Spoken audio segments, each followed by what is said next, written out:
I was saying this is the most primitive PowerPoint there's ever been. But I go on to the next one, just, yeah. All it is going to be the main events of the reign, just to give us a context, as it were. Right, I'm sorry I missed the first day of the conference, not least because I've so much to learn about 13th century Iberia, or I could put the matter another way. I speak here in false pretenses because I'm a historian of the 13th century, certainly, but of England and to some extent of Italy. But in my defense, there is great value, I believe, in looking at the history of one country and its historiography as a means of shedding light upon another. That's what I did on the book on Tuscany and England. I've only recently put down my pen on a reinterpretation of politics and society in mid-13th century England. And I want to offer some observations from this study, which may be of interest to the conference on a comparative basis. We'll see when it comes to the discussions.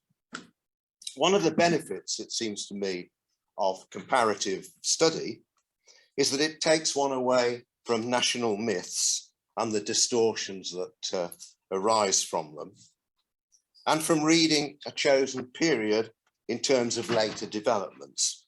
In other words, it can encourage us to understand the period in its own context and on its own terms.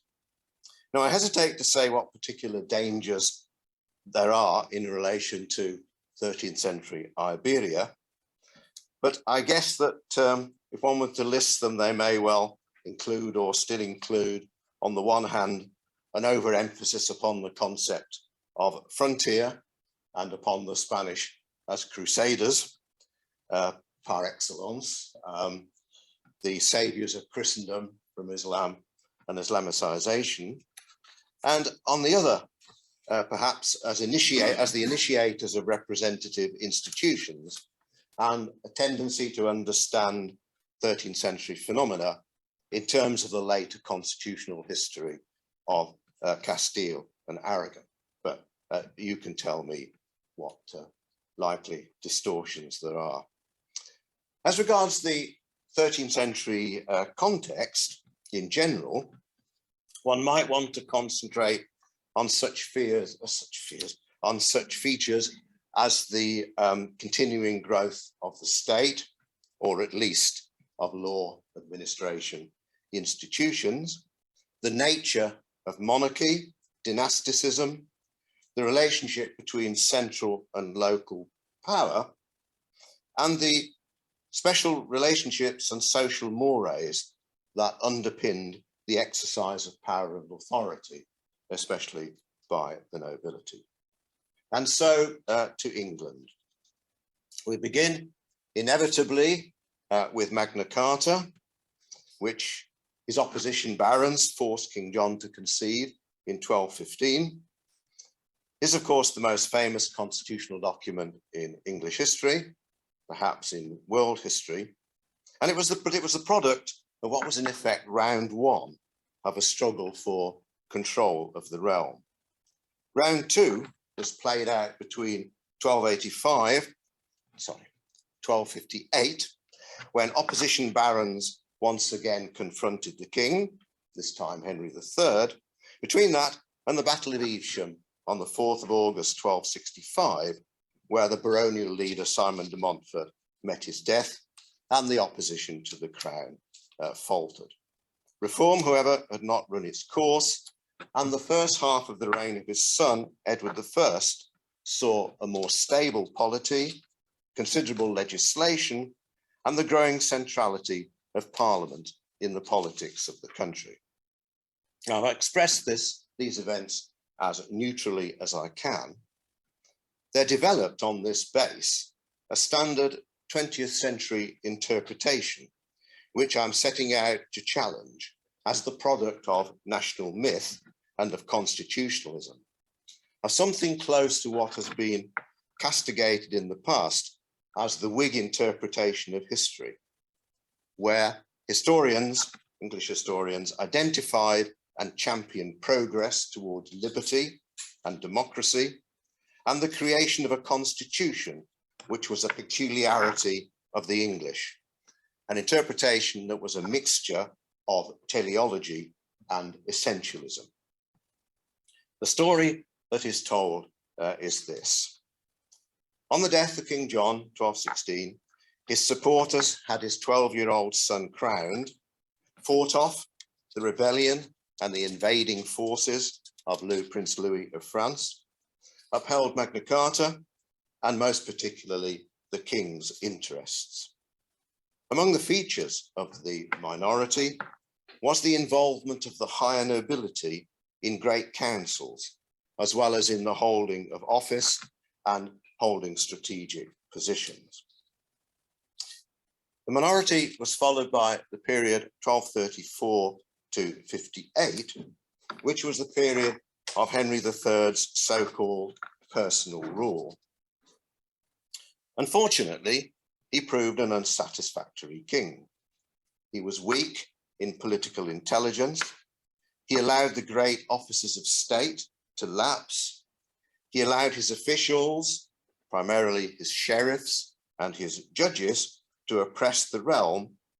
And he got himself eventually into great difficulties by accepting the Pope's offer of the crown of Sicily for his second son, Edmund. This involved him in huge expenditure, which in practice he could not meet. He was forced to call a meeting of Parliament and place himself at the mercy of his magnates. The result was a series of reforms called the Provisions of Oxford, and a council of 24 was imposed upon the king to rule in his name. As part of this process, 2 knights were chosen in each county to collect the grievances of the people and to bring them to Parliament. Detailed reforms of law and administration were enacted in 1259 in the Provisions of Westminster. The whole phenomenon was characterized by an idealist drive to reform the realm in the interests of the whole community. The community of the realm is a term that's much used. An idealism shared by a core of magnates and the knights and freeholders of the counties.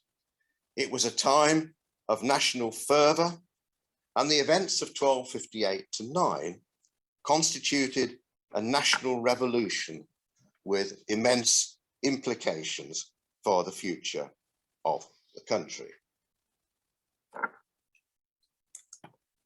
Oops, what's happened to the third slide? Oh, just a minute. There we are. Okay.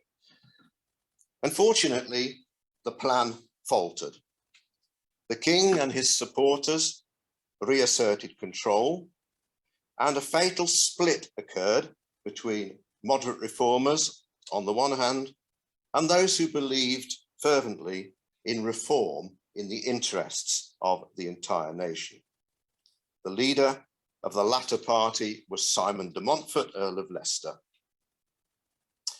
A revolt of the Marcher Lords in 1263, that's the lords who held their primary lands in the marches between England and Wales, led to an invitation to Simon de Montfort to lead the movement of opposition to the crown. The result was the Battle of Lewes on the 14th of May, 1264, where the king and his eldest son, Prince Edward, Lord Edward, were captured. A return to the reform agenda and a new form of government, which placed Simon de Montfort at the helm. The wider parliaments Simon then called led to him being considered by later historians as the effective founder of the English Parliament, although this is now qualified. A second royalist revanche led to Simon's death at the Battle of Evesham on the 4th of June, 1265. With his great support within the church and from among the wider populace, it's not surprising that he was venerated as a saint, popular saint, that is. His supporters continued the struggle until 1267, but the cause was lost. A means of reconciliation was found, however, in the dictum of Kenilworth, and the lessons of these years were not lost. Legislation was passed at the Statute of Marlborough, and the new king, Edward II, headed a more stable and more inclusive polity, and England was never the same again. This then is the traditional standard interpretation of what happened in the middle years of the 13th century. I've expressed it admittedly rather baldly and without qualification, but in one respect in particular, the standard account has been modified. And it's this modification which arguably opens the way to a major reinterpretation, one that's less idealistic and less grandiose. This is the realization that the revolt of 1258 was not motivated by a desire to get the realm out of trouble, but was in fact the product of faction. Essentially, one set of courtiers turned on another and forced their exile. In order to take firm control of the situation and prevent a reaction, they looked around for support. But who were these factions? To explain this, we need to look more deeply into the reign and into the kingship of Henry III. And this is where the reinterpretation, if you like, really begins.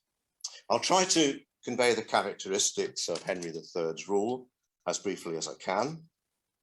He headed a powerful government machine bequeathed by the Angevins, and he had considerable resources at his disposal. He was pious, whatever that might mean, and a lover of the decorative arts, architecture, and so on. He was much into pageantry and the ceremonial side of kingship. And I would have loved to have heard yesterday's paper on sacral kingship before giving this, because Henry was himself that way inclined, although he knew and was told firmly that he was not a priest. But he did have an elevated concept of kingship. He was confronted with a powerful nobility who were disinclined to support taxation, and with Magna Carta ever present in the background, in political terms, he was ever on the back foot. He was, moreover, a weak character reliant on others. He operated a lavish system of reward. Land and wardship were systematically conveyed to relatives. First of all, his, let's go back, oops. First of all, his relatives, through his wife, Elena of Provence, and their familiars, the Savoyards, and secondly, his half-brothers, the Lusignans. Others who profited greatly included his brother, Richard of Cornwall, and the adventurer Simon de Montfort, who married the king's sister. But rewards also went to a whole panoply of royal servants at varying levels. But during the 1250s, the sources of patronage were fast drying up, and competition for resources among the factions became more intense. There was another dimension to all this, however. Henry had a strong sense of his dynasty, and his support for these relatives has to be seen in this light, as well as in terms of his personal inclinations and need for affection and support. The Savoyard bolstered his Mediterranean ambitions. At the same time, the crown's control of Gascony was precarious, and this helps to explain his closeness to the Lusignan of Poitou, and also the marriage of his son Edward to Elena, daughter of Alfonso X of Castile. The ill-fated scheme to make his son Edmund King of Sicily stems from his continental and Mediterranean ambitions. But Henry had not the funds to wage foreign wars, nor the personal capacity to fight them. Largely denied taxation, he squeezed increasing amounts of money out of his kingdom via his officers in the localities, the sheriffs and his courts. That his subjects suffered from this oppression is undeniable. At the same time, however, and perhaps paradoxically, the common law was increasingly popular, and the business of the central and travelling courts grew exponentially.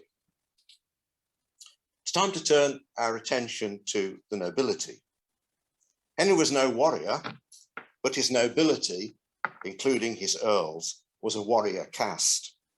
In their own eyes, they were descended from men who had carved out lands for themselves, and their foremost concern lay with the protection and extension of their patrimonies.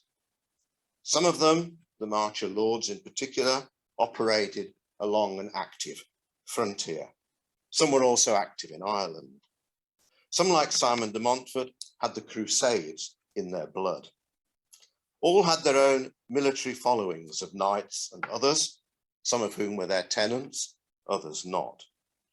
Their wealth, status, and power were drawn to a considerable extent from the English counties, where increasingly they encroached upon royal rights, privatizing, for example, the local 100 courts. They too operated a system of patronage and reward. Their power was not confined to the counties, however, and they needed access to royal patronage in order to flourish. The king, despite occasional rhetoric, was for the most part lenient towards them, and his policy might well be described as one of appeasement. What engendered Henry's kingship was the competition between them and the tendency, as we've said, to the formation of factions. One faction, that of the Lusignan, was especially fractious, violent, and grasping. So what happened, as we've said, in 1258, was that the Savoyards, allied to a group of native magnates, turned on the Lusignan and turfed them out. The scene was set for magnate control of government. A series of measures was enacted to take power from the king, and these were followed hesitantly by measures to improve the operation of law and administration. According to the standard interpretation, this latter development was in large measure down to the county knights who were chosen to receive the grievances in the summer of 58. It's assumed that, as they represented the local communities of the counties, that they were fired up with enthusiasm for reform. But actually, there is virtually no evidence for this. In accepting the role they were given asked in 1258, the knights were responding to the needs of the system as they had long done. That there was a party among the higher nobility who were prepared to countenance more in the way of reform seems likely, but much of the actual work of reform, aside from the politics of it, was undoubtedly carried out by professionals working within the system. That the county knights were a cohesive lobby and progressive force seems to me unlikely on the evidence that we have. When in 1261, when the king first reasserted control, there was something of a reaction against this, but it brought not so much the knights as a class to the fore, but a more warlike element among the nobility, including the minor barons. What lay at the heart of the conflagration that ensued was not detailed reform of government, but a power struggle, one that again involved factions. The rebellion of the Marchers, another faction, as we said, brought Simon de Montfort back as the leader. The result was soon civil war. It cannot be without significance that of the 153 knights that were chosen to hear grievances in 1258, I've been able to identify only 31 who fought on the Montfortian side in the Civil War, and only 17, in fact, who fought on the Royalist side. Clearly, many of them did not fight. Those knights who did fight in the Civil War, and of course there were many, clearly did not do so on the basis of the grievances of 1258. As regards the character of the war itself, although of course we have the two major battles, the post-bellum legal records show that on the ground, the war was a matter of armed bands, sub-retinues often linked to the barons. In this environment, men sought promotion through allegiance, they sought protection, they sometimes sought revenge, and many attempted to stay aloof. Magnates can be shown to have drawn on their supporters for military support in the counties, some of them tenants, their retainers, allies, members of their friendship groups, and so on. This is how the majority of the knights who fought came into play. How am I doing time-wise? Okay, 10, okay, that's lovely. What then of Simon de Montfort, the famous national hero?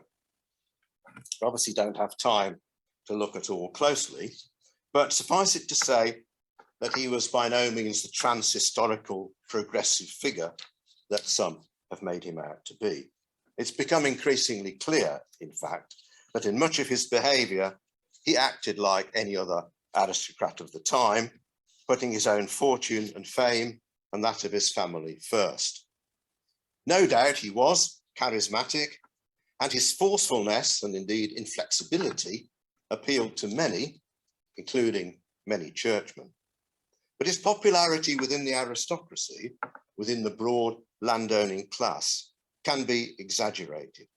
Only a minority of them were prepared to support him. In reality, he found allies wherever he could, including London and including many other towns. As regards to the towns, he was clearly not interested in their politics as such, and most of them were run by narrow oligarchies. He was interested in their physical support, physical and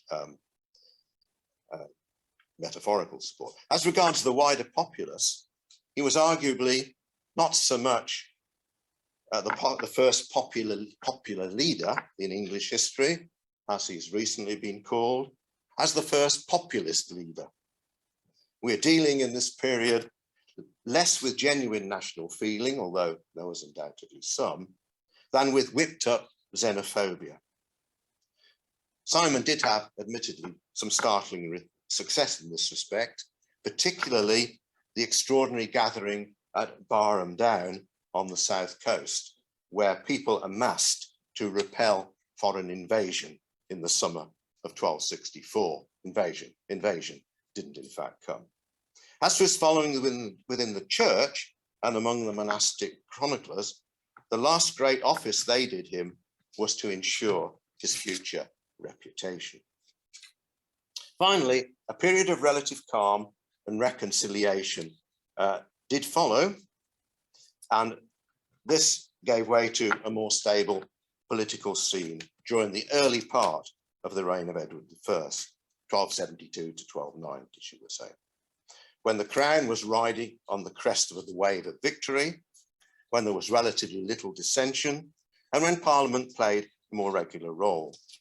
For some historians in particular, Edward I had learned from the whole experiment on how to rule effectively, how to rule masterfully, and with wider support.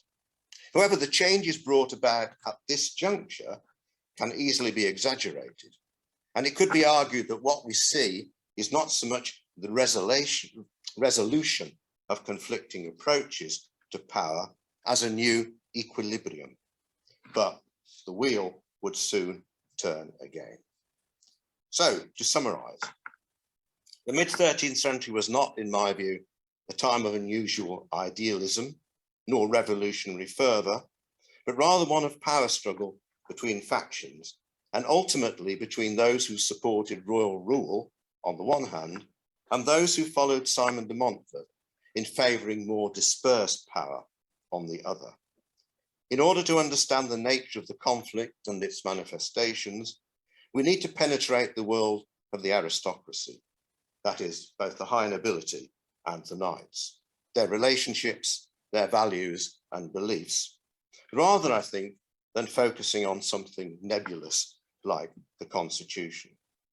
Although we are still in an era of institutional growth, and this is part of the context in which the conflict was played out, its roots lay, in my view, in more mundane concerns: access to patronage, ability to reward followers, enrichment and the protection of estates, the ambition to rise in the world, and so on.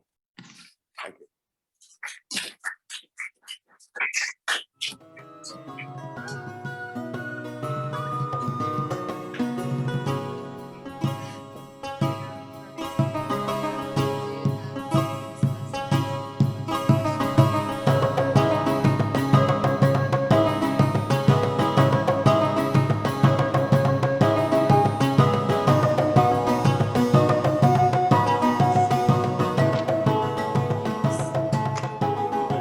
Elena, for your kind presentation.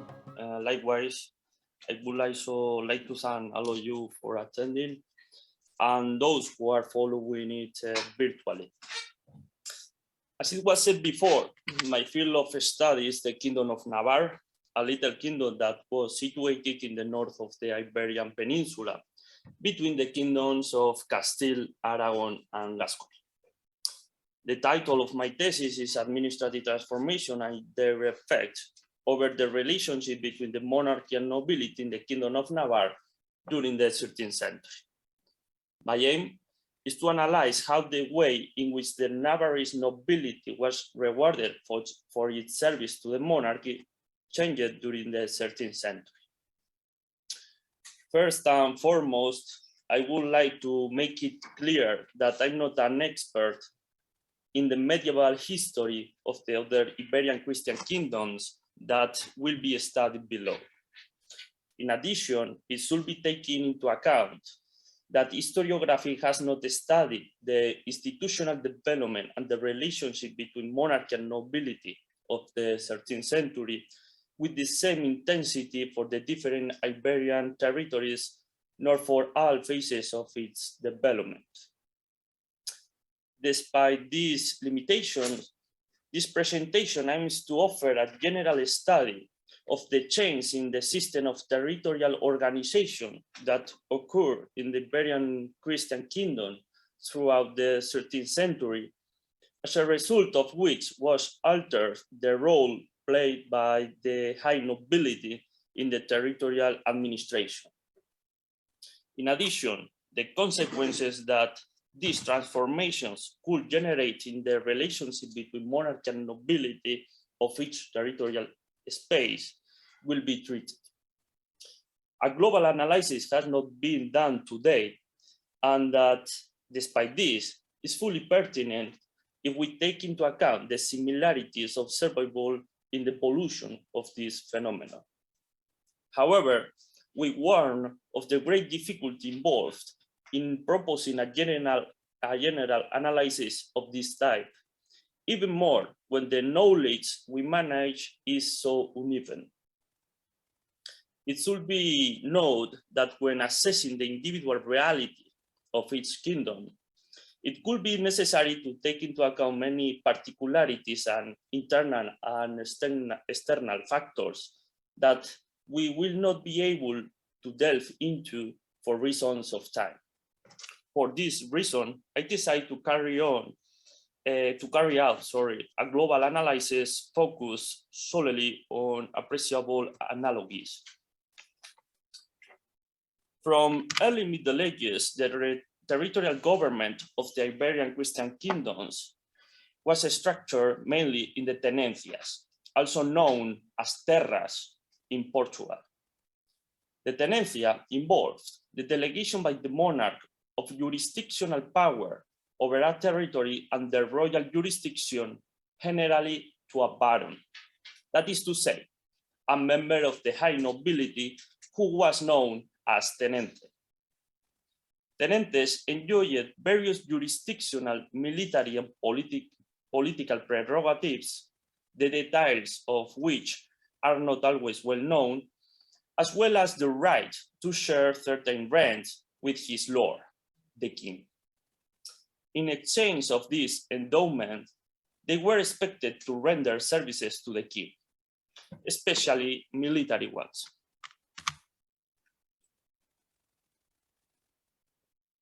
And at the same time, it is in the concession of tenencias that the relationship between monarchy and nobility was based until the 13th century. The bidirectional relationship between both subjects is noticeable.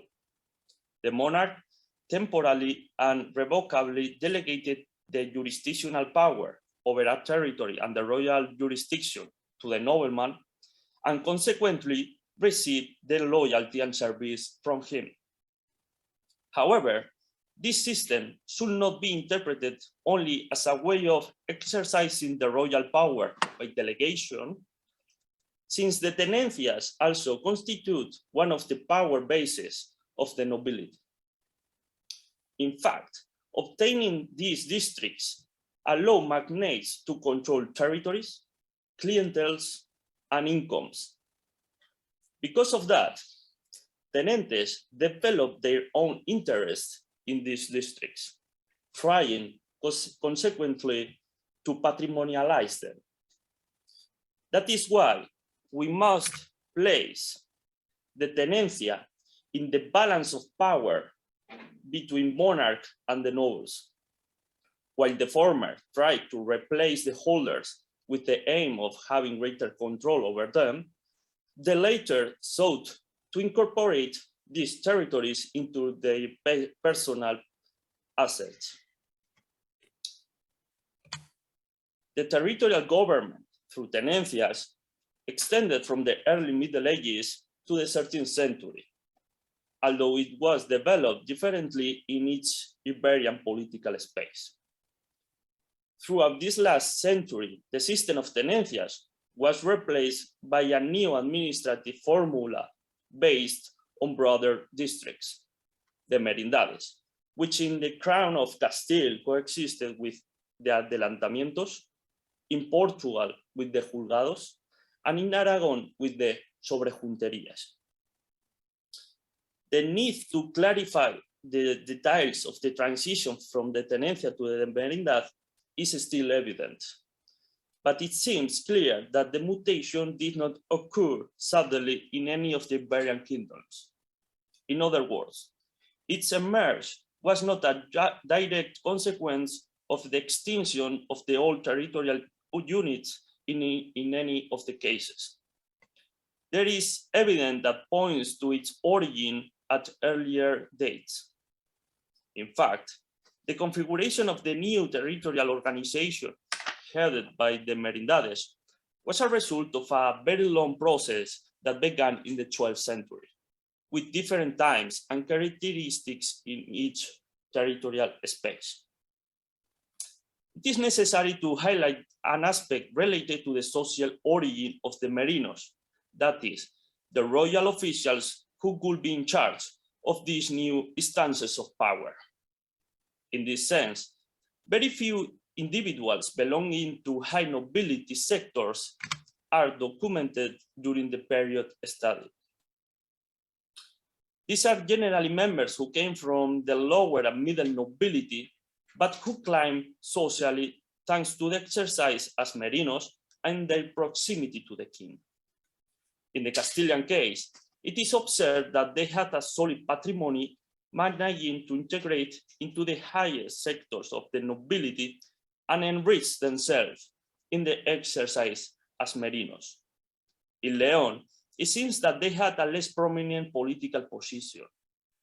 in Navarre and Aragon, despite the lack of studies on this issue, the surnames of the first documented Merinos do not refer to high nobility. It seems that only in Portugal could high nobility be also appointed to the position of Merino.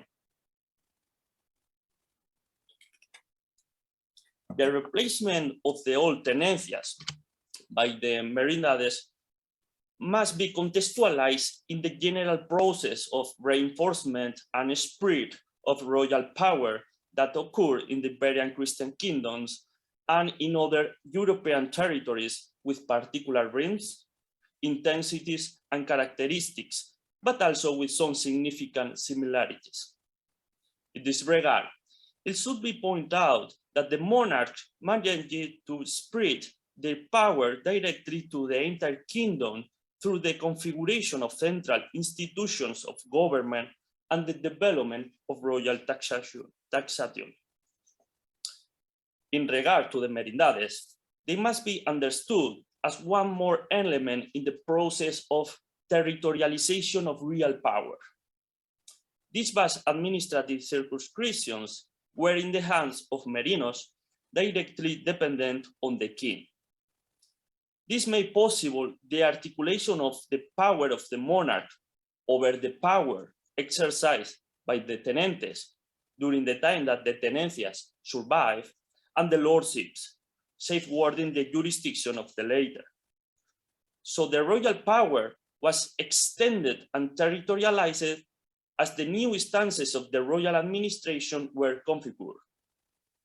Thus, the overlap of merino, which had specific and delimited responsibilities over the tenente, must be contextualized in the growing institutional definitions that accompanies the aforementioned extension of real power and its expression over the territory.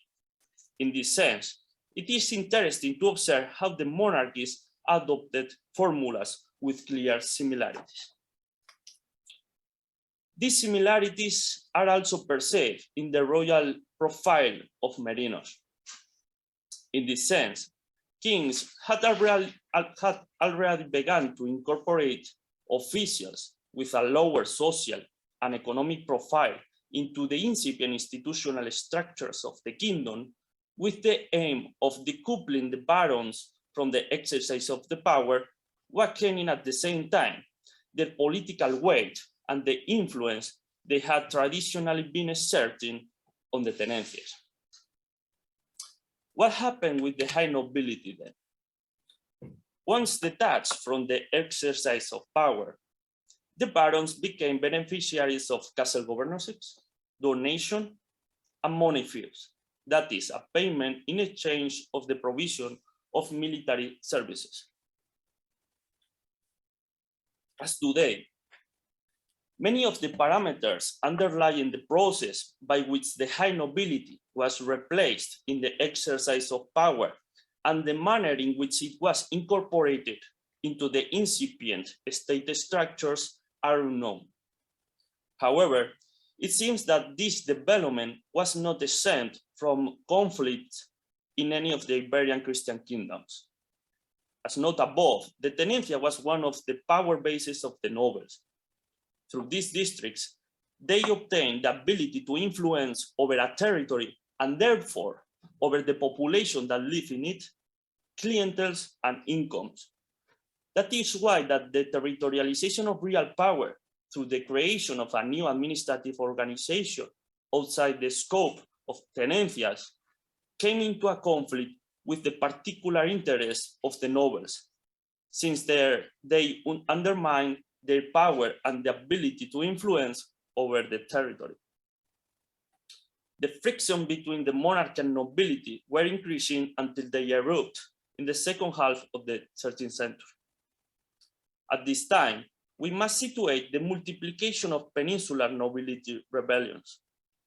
In fact, we observe conflict between the monarch and nobility in each of the Iberian spaces. In Portugal, between 1245 and 1248, in Castile, between 1272 and 1273, and later between 1282 and 1284, in Navarre in 1276, and Aragon between 1283 and 1287. To date, this confrontation have hardly been studied in a comparative case. The only comparative analysis that have been that we have between the Castilian and Aragonese rebellions has been recently presented by the researcher Fernando Arias Guillén at a conference whose future publication we refer to for a further examination of the issue. Therefore, it could be interesting to also incorporate the cases of Navarre and Portugal into the discussions, since they could provide a lot of information about the structural problems that the Iberian kingdoms were going through at that moment.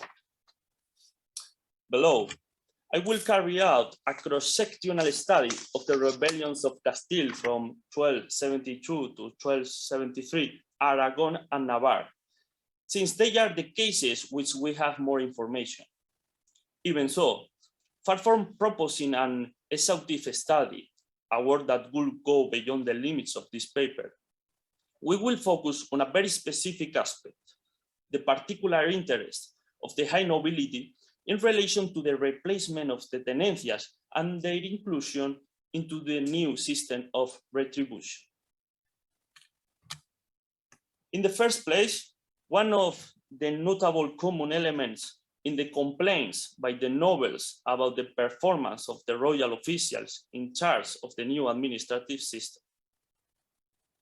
Thus, there have been documented complaints against the activity of merinos in the case of Castile and of sobrejunteros in the case of Aragon, because they did a lot of damage. We have to bear in mind that while the new instances of territorial governance began to take shape, the high nobility saw in danger the traditional ability of influence they had had in those territories ruled until then. That is why the activity of their new royal officers, directly dependent on the monarch, entailed interference in their particular interests.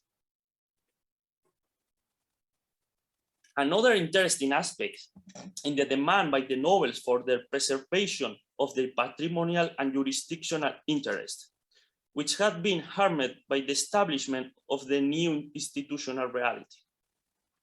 This claim can be seen in the Aragonese crisis of 1283, in which a big sector of the aristocracy joined the cities in a league known as the Aragonese Union to defend their claims against the King of Aragon, Pedro III. In that year were held the courts of Zaragoza, in which they managed to extract a set of fundamental concessions from the king collected in the general privilege. In it, several articles referring to the way of granting honors stand out, a word that could be interpreted as a synonym of fief and tenencia.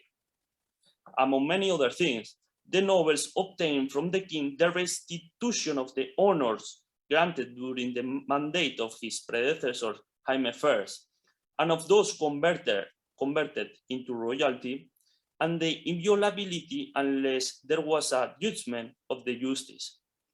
However, these are an extension of a series of freedoms and guarantees that were granted previously by King Jaime I in the courts of Egea in 1265, in the face of an imminent rebellion by the barons. Among the main claims made on that occasion are the hereditary nature of the honors and the impossibility of the king of granting them to foreigners. As we see, nobles tried to protect their concession and ensure that they were not deprived of them. We observe similar requirements in the Navarrese case. After the death of the last king of the dynasty of Jimeno in 1234, Sancho VII, the first foreign dynasty that would rule the kingdom until 1274 was established in Navarre, the House of Champagne. It is during the reigns of the Champagnese king that we must place the writing of the Fuero General, or main law of Navarre, where, among many other things, the relationship between the king and the high nobility is defined. In the first articles of this law, it is indicated that the king had to grant honors to the nobles. In exchange of these endowments, the nobles had to serve the king. In addition, it was guaranteed that the barons would not be deprived of their lands and concessions. In this sense, the monarch could not remove them unless the holders committed treasons, in this case, always mediating the Supreme Court of Justice. It is clear, then, that in the face of the increasingly evident spread of royal power, and in particularly of the framing of the new system of territorial governance, the magnates tried to extract guarantees from the kings so that they would not take away the concessions that had provided them so much revenue. However, the way toward the new administrative reality seemed inevitable. It was during the 13th century that the system of tenencias was definitively replaced in all the Christian kingdoms.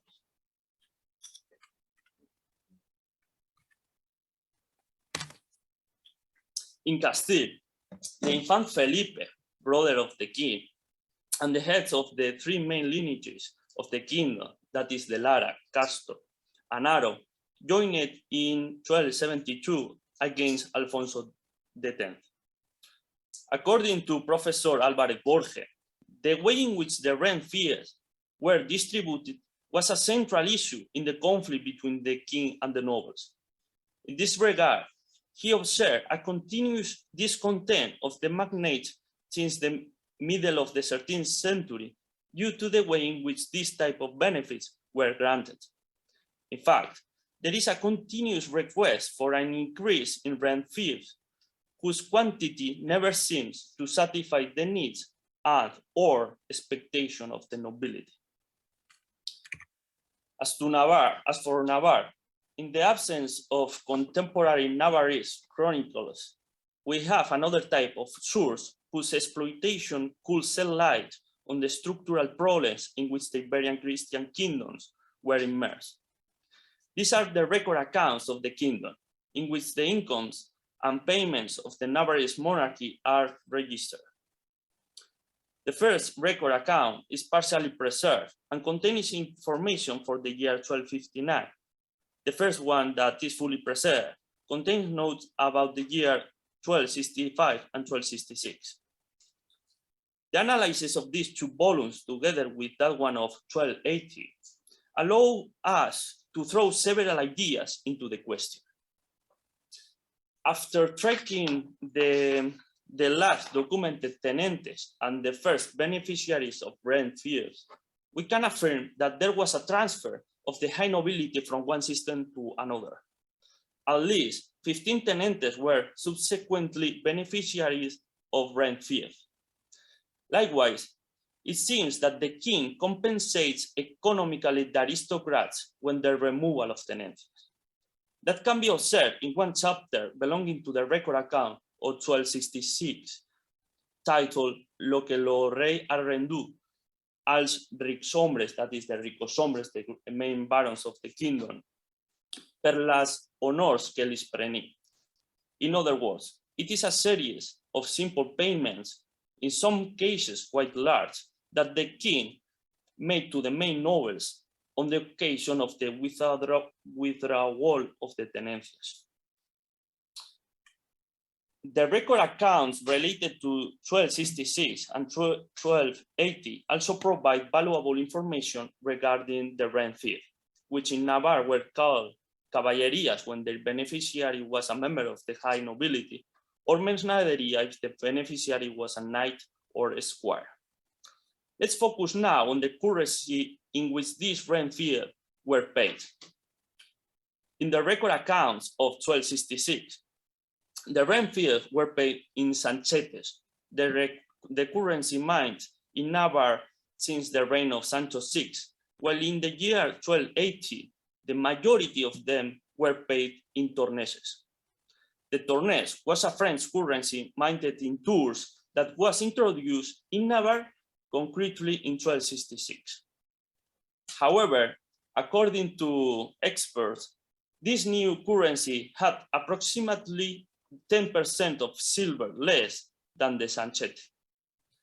That is why we could assess the reduction of the value of money fiat in Navarre since the introduction of the new currency. In the same year of 1266, we must situate the Civil War of Navarre, in which a main part of the high nobility rebelled against the monarch. In this regard, we propose the hypothesis that the reduction of the value of this type of benefits could be one of the main factors that prompted the aristocracy to rebel against the king. A question that must be related to the casuistry of Navarre. From 1274, the year in which the last king of Champagne dynasty, Henry I, died, until the arrival of the dynasty of Iberia in 1328, it was the Capetians, kings of France, who governed the kingdom of Navarre. And during these 50 years, they hardly came to the Pyrenean kingdom, thus making it impossible to the nobility to obtain more economic benefits and concession through the service to the king. In this way, the rebellion of 1276 could be interpreted as an expression of discomfort due to the reduction in value of the rent fiat received by the king. It is perhaps at this moment that the pleas made by 5 Navarrese nobles loyal to the king in 1277, a year after the conflict, should be placed, in which they asked him to increase the rent fiat assigned to them in order to better serve him. In conclusion, as royal power spread in the Iberian Christian kingdom since the 13th century, the old tenencias entrusted to the high nobility were replaced by a new administrative circumscriptions in the hands of individuals belonging to the lower and middle nobility, displacing consequently the high nobility from the exercise of power. In this way, the aristocracy became beneficiary of fiat, castle governorship, donation, and money fiat. However, the obvious consequences derived from their loss of influence over the territory and their dissatisfaction with the new forms of income distribution that seem not to satisfy the needs and or expectation of the nobility could have been key factors in the multiplication of the noble rebellions of these kingdoms during the second half of the century. Thank you very much.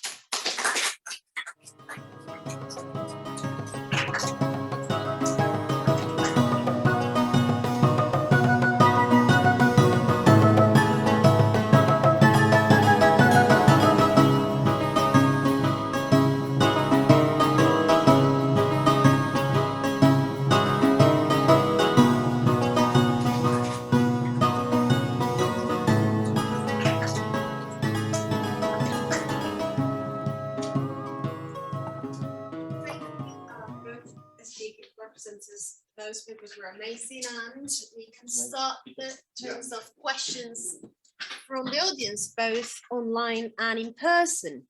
Now turn the audience microphone on. There you go. That's consent. Any questions? Or observations? Or observations, comments? So you find the Baron's War as a civil war. How would you sort of define how many civil reigns? Do you got the 17th century one to call English success? That's interesting, isn't it? There's been a book recently that entitled The First English Revolution, which was a study of 1258 to 67, chap Adrian Jobson, in which he specifically compares the period with the 17th century. It's often been implicit in historiography that there is a relationship with this early crisis, which I rather call it, 17th century revolution. And I think that I would answer that by saying I think that historians have seen civil war as an expression of revolution in both cases, consequence of revolution and the playing out of pro and anti-revolutionary forces. So I think that the relationship is there in historiography, and sometimes brought out. How do you define civil war? Well, obviously, an internecine struggle within a state, within a realm, I suppose. I don't know that one needs to go any more specific than that. I don't know. Do you think there is a? Yeah. Are the Wars of the Roses regarded as a civil war? That's an interesting question, isn't it? I mean, it's a war. It becomes your generalization. What's the civil war? Exactly. You could pose the same question really about things in Spain. Yeah. Is the action against Alfonso X a civil war? Is the action against Sancho II in Portugal a civil war? Because you've got two groups against each other. I think what distinguishes the English is in the 17th century is the ideological, what we might call ideological polarization, whereas most other civil wars are essentially factions, and often disintegration at the center, tensions at the center. I mean, most of the Iberian wars seem to reflect tensions within the state. It seems to me from looking at that side. Or the problem, a problem within the dynasty. I mean, the point about Navarre is you've got this shift from almost one foreign dynasty of Champagne to via a woman to the King of France, and then you've got the potential problem of Navarre's identity against incorporation into a Capetian overlordship, which is resolved in separation in 1328. But that's the stop. Navarre's then becoming a problem within the French. Navarre's king become a problem within the French dynasty. And Navarre remains that sort of point of friction, constitutional friction. In the 15th century, you had John II intervening until you get the partition of the bar between France and Castile in the early 16th century. Your point about having signed the Montfort strikes me that the bizarre thing about Frank de Montfort is, in fact, he's another one of these intrusive foreigners who is the king's brother-in-law, who is potentially a king, but he has the problem that civil war requires an heir in a monarchy. Civil war requires a substitute for the present king. And with Alfonso X, Sancho IV is there to take over because he has the support. Edward I sticks with his father, and that stymies the revolt because you've got to get rid of the king and his heir. And I can't remember what it was. Well, it's too late, yes. So you've got, if you're going to have a civil war within a monarchy, you've got to have a replacement king available. And when we get to the 17th century, what's the solution? Yeah. Oliver, please become king. No. So who do you turn to? You turn to Charles II. I very much take your point about the ideological component in the troops of the war. It seems to me, in effect, I'm saying about England is that historians have tried to see this ideological component in the 17th century, which is barely there. But it's inherent in the Whig view. And it's inherent in the It's inherent in the Whig view. It's inherent almost in the ancient constitution. Got this looking back to. Sorry, we're diverting. Yeah, sorry, yeah. In a sense, you've got that sort of constitutionalism coming in that not you probably get a bit later, but you have these walls there. The peasants, and peasants of Canada, yes, 1370s, the popular rebellions of the 14th century. How much general identity is there in Iberia? You know, there's historians in England argue about the extent to which there's a national identity. So it's an anti-foreigner, an anti-alien feeling. Are there anti-alien feelings involved in it? Obviously, there's the Champagne dynasty. Yes, and I think maybe the ability. I've got a tendency to try and comment on the situation. No, I wasn't. Sort of the different nationalisms. Yeah. I think that the topic of identity in medieval Spain is way more complex than that, because we have so many kingdoms that are trying to overlap each other, are trying to be hegemonic against each other. So you have, I mean, I know the Castilian scenario way better.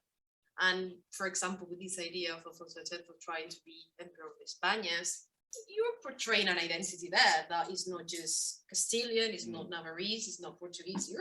The identity that is overlapping there is Iberian.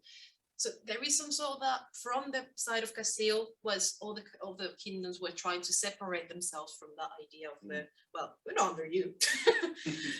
So I think it's complex in that sense. I think that in this moment, in the last part of the 13th century, the idea of political community is changing. And I think that it is really interesting thing. Some historian, when analyzing the case of, for example, Castile, they observe how with these claims, the nobility feel that they act in the representation of the kingdom, you know, and so in this sense, and they put on the table the hypothesis, I don't know that they should work more about that, but in the case of Castile, behind these claims, there will be an action or effort by the nobles to confront the imperial intentions of Alfonso X, as well as, for example, in Aragon, the claims that they did during the second half of the 13th century. It has been also as an effort to confront maybe the expansion of the expansion of the kingdom through the Mediterranean, because of course in that moment the king was asking more taxes. He was asking more services to the nobles. So they see that it would be not good for the kingdom to participate in these adventures. So it would be very interesting to think in the idea that in this moment, the idea of political community in general is changing. So they will lack in that representation of the part of the kingdom. We have a hand raised in Zoom. John, if you want to give us your question. Thanks. Morning, Peter. It'll no doubt come as no surprise to you that I agree with the thrust of what you were arguing. And particularly, I just wanted to come back to what you were saying about, as it were, sinews of power at a local level. I mean, presumably in the work, I wasn't aware that you were working on this on your current book, but I presume that as you've investigated it, as you normally do, you've looked, as it were, from the bottom up as well as from the top down at how local political communities and affinities have operated, and the sort of ambitions and the power struggles within them. Have you tended to find that the kind of arguments that have been presented, for instance, focused around the West Midlands, actually are replicated around the country, and that the dynamic of individual lordships, the relationship between the magnate and the lesser nobility within each of these localities is actually quite a significant element in shaping the way in which the conflicts developed, as part of these tensions, as it were, between the localities and the centre. And if I may, just by extension to that question, make a potential observation that goes to the Iberian situation. I would tend to suggest that what we're actually looking at here is also an integral dynamic within the nature of aristocratic power, wherever one finds that in northwestern Europe or Western Europe generally. And it seems to me that some of what Ander was talking about is quite reminiscent in the English experience as well. The contest between royal officials and the vested interests of the regional aristocracy, the complaints and the tensions. So that they're presumably within Iberia, these kinds of regional affinities were also present, that we observe in England, were also a part of the mix in the Iberian experience as well, and indeed, of course, the tensions that then played out within them. Sorry, that's a bit rambling, but that's as I say, I think that one can link from one to the other. Want me to respond first? Yes, please, Peter. And England, and then we'll take. Then we'll go to Iberia. To Iberia. I mean, the short answer to your question: do you see the same sort of local conflicts elsewhere? The answer is obviously yes. Though there aren't, as you know, many studies of the depths of your own West Midlands situation.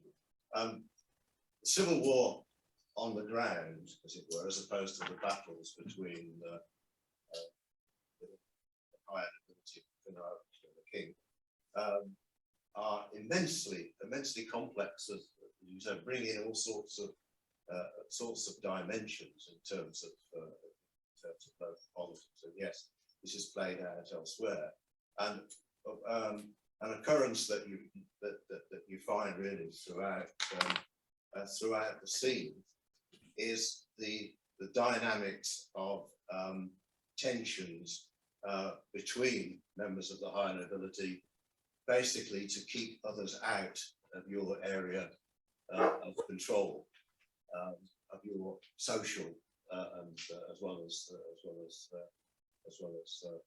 political control. And it does seem that looking at these conflicts, we can be in danger of seeing society too much in terms of nobility versus crown. And what we need to drill down to, as you rightly say, is what's happening within the localities. And I'm sure if we got the resources and we can do the research, we'd be finding the same sorts of things in the Iberian Kingdom as you and I have worked on. Thank you. Yeah. Digestive first. It's true that the tensions are a lot.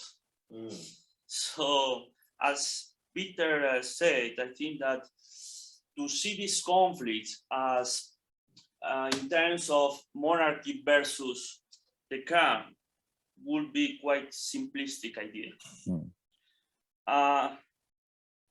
It's true, and I think that there is a tension with the aristocracy. First of all, when they see the creation of the new administrative system in hands of lower nobility. I don't think also that maybe the idea of the kings was to to remove directly the high nobility from the administration, but yes, to incorporate at the same time a lower nobility to those structures that, of course, consequently generate the removing of the high nobility. But first, I think that the most interesting idea was to incorporate another element that before was acting under the power of these high nobles. So maybe it would be interesting to think of the idea of gaining more control by the monarch over this low or middle nobility. And after that,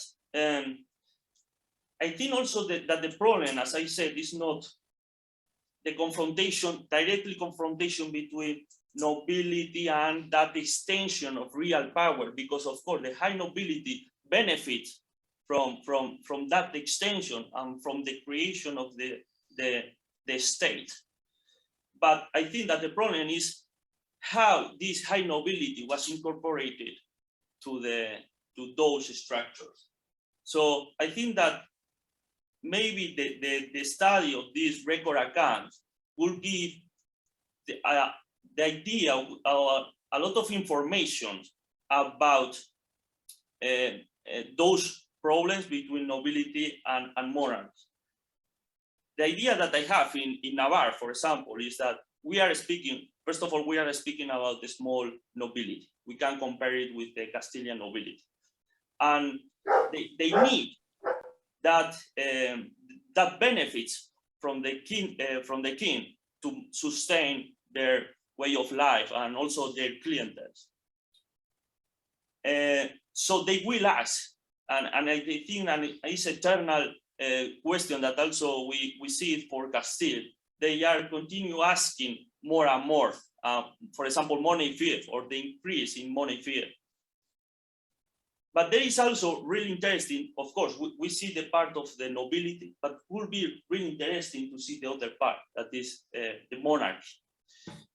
There is a really good introduction of the volume of the record account of 1280 made by Zavallo, and he gives two ideas that I think that really interesting. The first one is that in that exercise, the quantity of payments in these record accounts, we have the register of payments and the incomes of the monarch.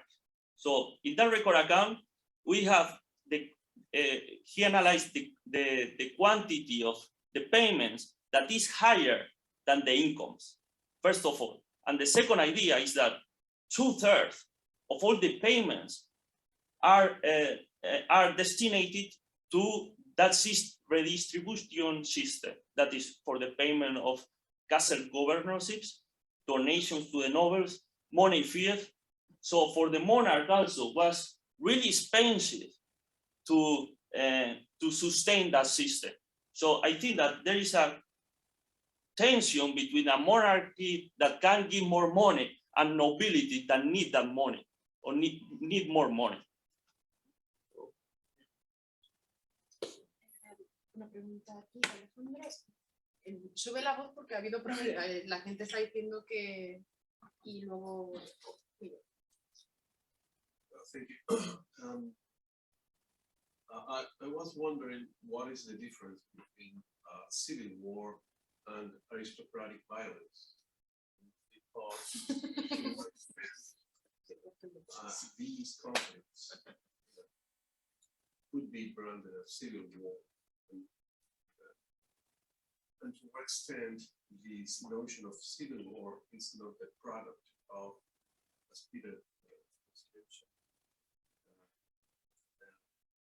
is the product of say, a nationalist approach to the conflict. I'm thinking, for example, of the Spanish Civil War, which is in which we find the implication of large social groups, which are split in different political organizations. So this is, I think, something quite different to find.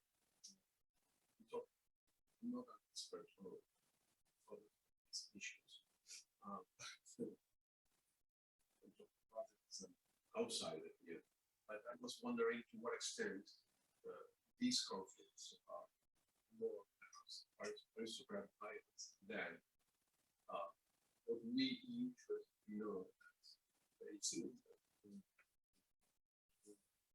which involves the participation of large groups of population divided into different political groups. I wonder if a crucial issue might be propaganda. That aristocratic violence,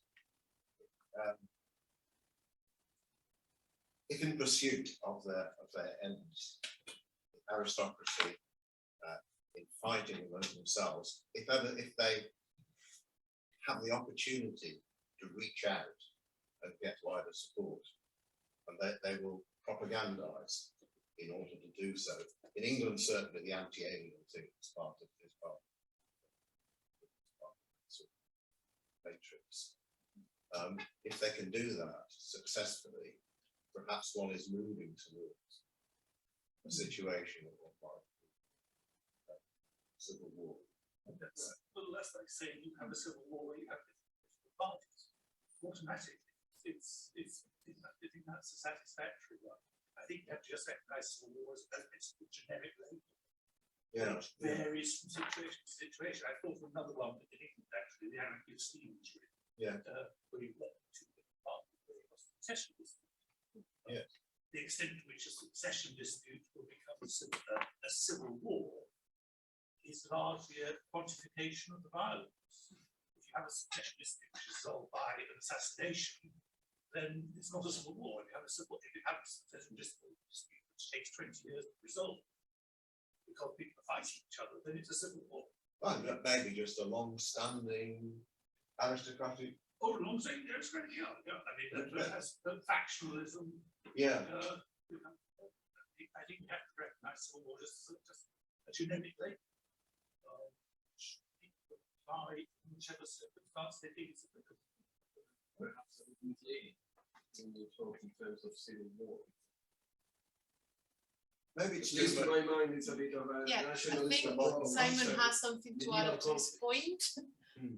Can I jump in there? Sorry, because I was thinking of this very issue. I was thinking of a particular example, which is Audrey Vitalis. And to me, I would say, really, thanks so much for these papers. These standalone papers were hugely informative, and also they just complemented each other really wonderfully.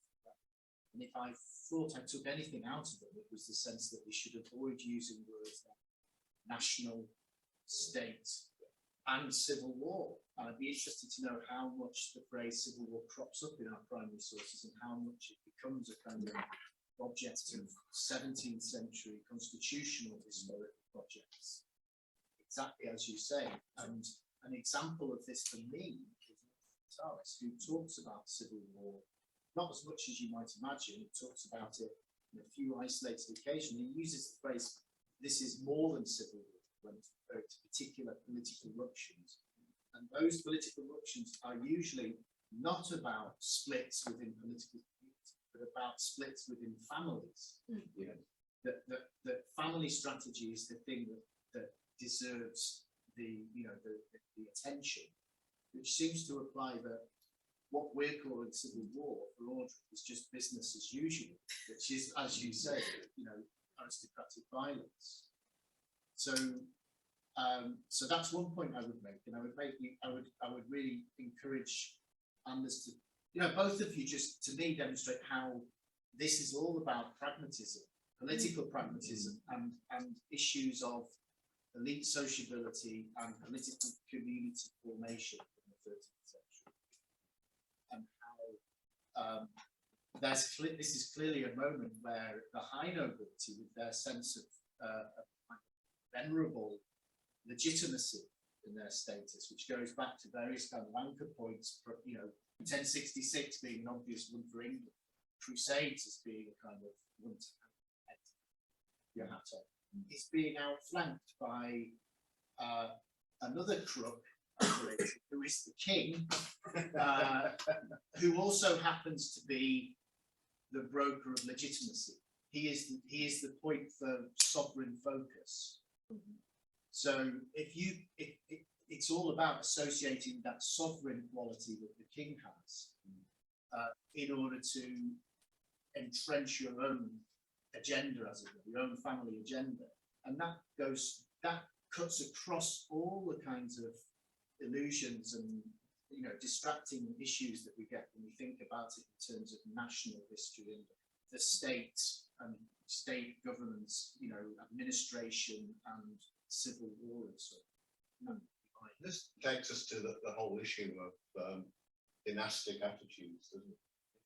It's long seemed to me that kings and so on are just really aristocratic families writ large, with the same needs, the same desires to protect the patrimony, to extend it, if possible, to look after the family interests. It just so happens that some of these guys have kingdoms to play with.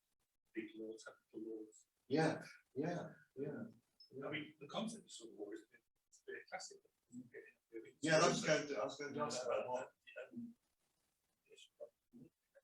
They get it very much in Italian civic chronicles, which is a city faction within a city, not for lordship, but for control of office. And one of the things that comes out from both is the changing nature of the party in the 13th century, in terms of and particularly in terms of your fee rent, because you're turning from jurisdiction to money. In a sense, you're turning, and to use the crass terms, you're turning from feudalism to bastard feudalism. And one element that seemed to be missing, because you're looking at the bar, which is an enclosed, introspective arrangement, is in Iberia the problem of the question of a safety valve. And in Iberia, perhaps you have that safety valve on the frontier, in Portugal, Castile, in Aragon, to varying degrees. And one thing you get is the great lordships in southern Castile as a result of the expansion of the conquest and the entrenchment of their through the 15th century. That makes sense. I'm not an expert in that topic.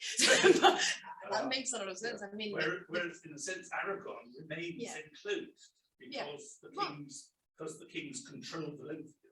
That is not somewhere that's part of the house. I mean, the biggest nobility families in Iberia started settling at the southern, when we're moving south at some point. So it makes sense that that movement of the frontier or the border is precisely what is promoting these families to grow. Yeah, it's a question from both of you. I think it is more practical. I'm writing my dissertation in English. They have a lot of problems to translate the words merino and merita. So, as I know that the merinos in Navarre, they had this police force law, was one of the main roles, no? Especially controlling the border between Navarre and Castile that was not defined in the 13th and 14th century, and there were a lot of old laws, especially lower nobility.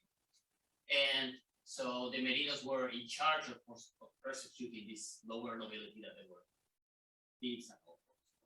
So in England, if I'm not wrong, the sheriff had a similar role, no? And maybe the main role of the sheriff, and the main it is to be a police force, a medieval police force. No? So can we translate merindades to shire or to sheriffdoms and the merino to sheriff? To medieval Iberia. Can we do it and make my dissertation easier? And you could bring in the Wild West as well, the sheriff of this posse, which of course is a posse comitatus. I would have some doubts about that. Because if you're talking about the border, you're talking about an area which is hard. You're talking more about what we would think of as a marcher territory. Yeah. One where there is a degree of lawlessness built in, because there is no certainty about lordship. So it's not, whereas within a shire, you have a certainty about it. It's just how it works, and it can still be fought over. And sometimes break down, because it does break down. The system of royal control. So, but can't have break down stress. So I would be a bit wary about it. I would just stick with Spanish terms. Correct me if I'm wrong. So the sheriff is selected by the king. Well, there's a lot. That's one of the contested bits. Because I mean, after the 13th century, they're trying to get from more into elected sheriffs, chosen sheriffs. So some historians tell us. Yeah. And there are payments to as early as King John actually to have their own appointed sheriff to supposedly reduce the oppression. Yeah. What they really do is the sheriff will do what we want. Yeah. I wouldn't do. Maybe for the alcaide, yes, the castle governor is quite clear. But be careful because, for example, during the 13th century, the merinos, apart from having a policial function, they will collect also taxes. I don't know if the sheriff will do in the context of the sheriff. There are traditional They will control also the castles of each merindad. They will be at the same time castle governors of several castles of each merindad. So I don't know if we are speaking directly about the same official. I will use the merino and the merindad. At least indeed, worry about that. Be careful about that because there will be a lot of particularities. And in any case, the sheriff is means different. He has different powers at different points in time. So different relationships with the nobility. If I may jump in here, not from my experience in the field, because it's not my field, but from my experience of writing a thesis in English with a lot of Hispanic and Spanish words that were impossible to translate. Yeah. Sometimes keeping the word footnote explaining what it is, beautiful. And you use that word, it's there for you. You're gonna. I think it's better. You keep nature of the word, you keep the nature of the lexis, and you save a lot of time and a lot of headaches, because sometimes it's impossible. There is not a correlation. For example, The word Goddess, for This example. conference is the place to make it. Oh yeah, no. There are a few things that have a correlation, but I think Merinda is something that's so out of the place, out of the moment, that if you take it to any other language, it's going to lose its meaning. and for example, be careful, because sometimes we see, for example, the merino of the early 13th century, we want to see in that merino the same merino that will be in charge of the merindades during the last part of the 13th century, and they were not, as I have studied. And for example, in France, we will have bailes that in Navarre we will have also, but they will have different functions. The baile of France will be similar to the merino of Navarre. So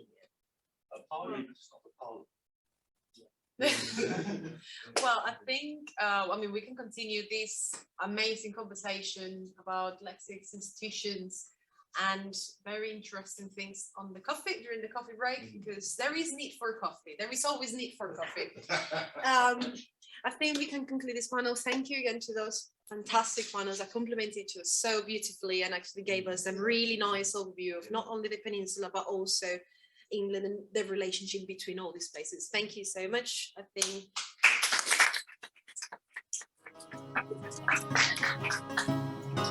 Thanks.